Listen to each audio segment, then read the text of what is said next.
एक ननद भौजाई की लड़ाई हो रही है। ननद कह रही मैं काले दूल्हे से शादी नहीं करूँगी और भौजाई कह रही हैं कि तहरा करे के परी, करिए मरद तो नौकरी वाला होला, बात माना हमारा ऐसा अपन जिंदगी मत कर, तू बियाह कल, करिए मरद के सब कुछ मिलेला, नौकरी उकरी कुल मिली, नौकरी मिली तो कुल शौक पूरा हो जाए, तू करिए मरद से बियाह कल।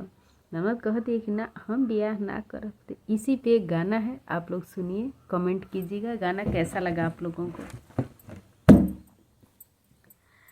अरे कोरिया ही भरवा करियर बड़ावा हो, यारे कोरिया ही भरवा करियर बड़ावा हो, इनन तो करिए मरद के नौकरिया हो, इनन तो करिए मरद के नौकरिया हो।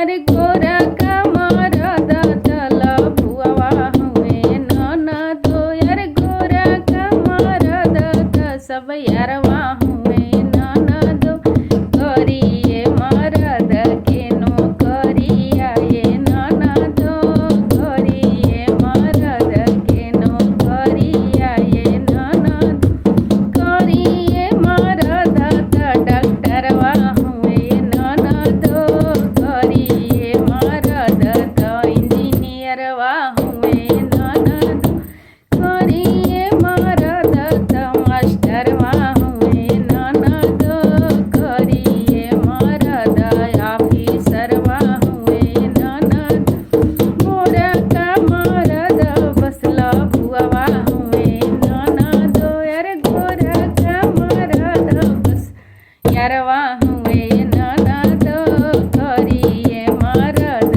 के नौकरिया ये ननद, करिए मरद के नौकरिया ये ननद। गीत कैसा लगा आप लोग कमेंट करके ज़रूर बताइएगा।